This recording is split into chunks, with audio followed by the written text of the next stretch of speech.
England સામેની ત્રીજી one day મેચમાં ભારતે 142 રનથી શાનદાર જીત મેળવી છે. ભારતે ઇંગ્લેન્ડની ટીમને 214ના સ્કોર પર ઓલ આઉટ કરી દીધી હતી. ભારતીય ક્રિકેટ ટીમે ઇંગ્લેન્ડને 357 રનનો ટાર્ગેટ આપ્યો હતો. ભારતીય ટીમે ઘર આંગણે રમાયેલી 3 મેચની વનડે સિરીઝમાં ઇંગ્લેન્ડને 3-0 થી ક્લીન સ્વીપ કર્યું છે. ભારત તરફથી અર્શદીપ સિંહે, હર્ષિત રાણા, અક્ષર પટેલ અને હાર્દિક પંડ્યાએ 2-2 વિકેટો ઝડપી હતી. પહેલા બેટિંગ કરવા ઉતરેલી ભારતીય ટીમે 50 ઓવરમાં 356 રન બનાવ્યા હતા. શુભમન ગિલે શાનદાર પ્રદર્શન કરતા સદી ફટકારી હતી.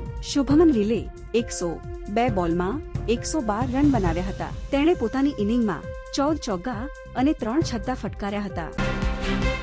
ભારતીય સ્ટાર ઓપનર શુભમન ગિલે બુધવારે વનડેમાં સૌથી ઝડપી 2500 રન બનાવનાર વિશ્વનો સૌપ્રથમ બેટ્સમેન બનીને ઇતિહાસ રચ્યો છે. 31મી જાન્યુઆરી 2019ના રોજ હેમિલ્ટન સ્થિત સેડન પાર્કમાં ન્યૂઝીલેન્ડ સામે ભારત વતી વનડે ડેબ્યુ કરનાર ગિલ બુધવારે અમદાવાદના નરેન્દ્ર મોદી સ્ટેડિયમમાં ઇંગ્લેન્ડ સામે ભારત વતી 50મી વનડે મેચ રમી રહ્યો છે. શુભમન ગિલે દક્ષિણ આફ્રિકાના ભૂતપૂર્વ બેટ્સમેન હાશિમ અમલાનો રેકોર્ડ તોડ્યો હતો. અમલાએ પ્રોટિયાસ માટે તેની 53મી ઇનિંગમાં વનડેમાં 2500 રનનો આંકડો પાર કર્યો હતો. આ સાથે શુભમન ગિલે ઇંગ્લેન્ડ સામે સદી ફટકારી છે.